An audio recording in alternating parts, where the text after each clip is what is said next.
Nú þorrinn genginn í garð og margir hafa þegar gett sér á súrmat, hákalli, hangikjöti og fleiru. En þótt þorrablótin minni á gamla tíma, siðurinn sjálfur ekki svo gamall. Þorrablót, svona eins og við þekkjum þau í dag, eru ekkert svona, þetta ekki þannig fornhefð en það hefur tíðkast lengi, það eru til ýmsar heimildir alls konar svona miðsvetrar fagnað og fólk hefur nú lengi gert sér glaðan daga á þessum árstíma. Og gerði þá vel við sig, mat og drykk, þó væri kannski ekki þessi stóru hópar fólki, þetta var svona innan heimilisins og oft var nú að bóndinn fékk nú vel að borða á fyrsta degi þorra þó líka orðið bóndadagur sé ekki svo gamalt heldur. Svo þetta misjafnt eftir sveitum hvernig hefði þetta myndast, en þetta svona þorrablótin eins og við þekkjum þau í dag, þau spretta upp af þessari þörf okkar til að þetta varðveita gamla siði og eins og þetta matarmenningu og svona þessa matvinnslu aðferðir og gleyma þeim ekki þó að frystikistur og ískapar komið til sögunar að minnast þess sem forfeður okkar borðuðu og þannig að áður fyrr þegar fólk var að halda þessa gleði þá var þetta bara venjuleg matur sem það fékk sér bara vonandi vel af en þetta svona í þessu umróti 20. aldarinnar þá fer fólk að leita meira eftir því að varðveita þetta, bara eins og söfnunum að við förum að varðveita gamla hluti í meira mæli eftir því sem líður 20. öldina og þetta svona fylgir því og fólk eru auðvitað að flytja úr sveitum í kaupstað og áttakafélögin svona í byrjun 20. aldar og svona sérstaklega á miðjan 20. öldina þau fara að gera þetta mikið. Það alveg til heimildir svona þorrablót á 19. öld og þá svona meiri kannski svona fornaldardýrkun í því, þá svona verið að setja þetta í þennan fornaldarljóma og tengja þetta við goðinn og þetta eru svona rómantíkararnir sem að svona kannski ekki endurvekja en svona að vísa dálítið í þessa fortíð okkar þó að þetta sé náttúrulega matur sem stendur þeim þá nær á þeim tíma. Svo kannski dettur það pínu tísku svona með raunsæginu en þetta svona heldur áfram að þróast svona í sveitunum og fólk fer svona meira að hittast þó að náttúrulega eins og við þekkjum þetta í dag kannski þá erum við að gera þetta í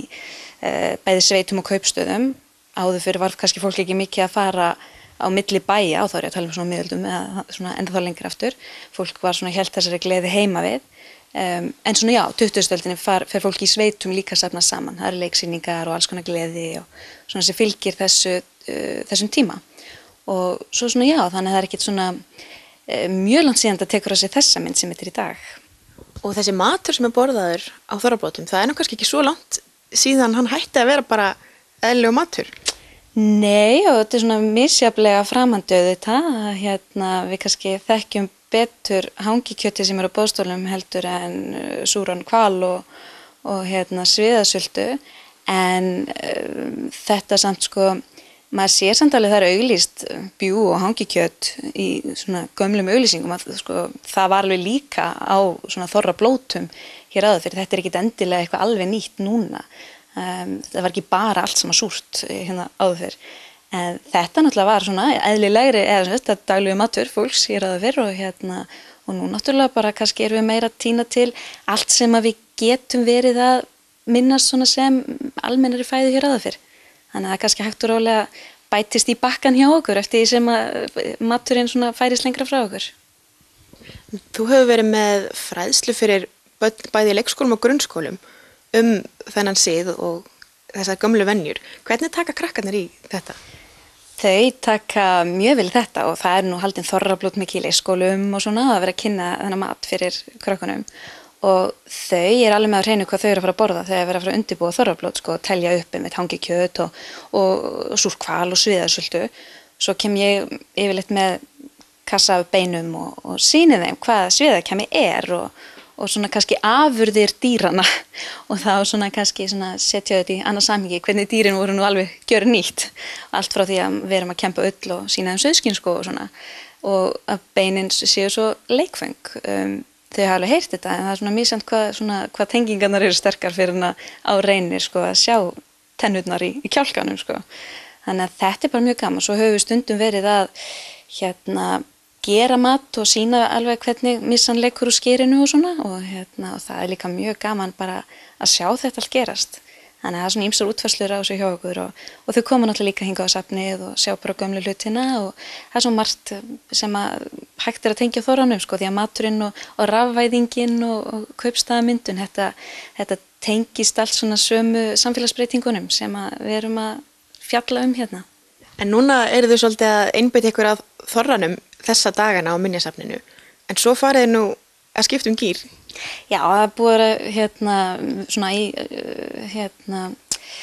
í aðdraganda þorrans þá höfum við verið að fjalla alltaf hann, en svo erum við líka að undirbúa öskudagssýningu. Öskudagur er náttúrulega mikil hátíðisdagur hérna á Akureyri og við ætlum að vera með svona smá öskudagssýningu og sýna svona nokkra gripi úr okkar fórum sem að tengjast svona öskudaginn á Akureyri. Hann er náttúrulega á sér mjög gamla rætur hérna og það er svona, hann hefur líka tekið dálítið breytingum eins og siðir gera, en við höfum verið að auglýsa eftir búningum og sjá hvort að fólk einhverju gamla öskudagsbúninga að lána okkur og það er aldrei að vita hvað kemur úr krafsinu þar. Þetta er náttúrulega bara skemmtileg tími, þó að jólin séu búin og þá kemur næsta hátíð og það er alltaf eitthvað skemmtilegt að vera og bara mikil hátíð framöndan þegar við undirbúa öskudag og náttúrulega þorrablót og svona í gangi. Þetta er bara skemmtilegur ástími.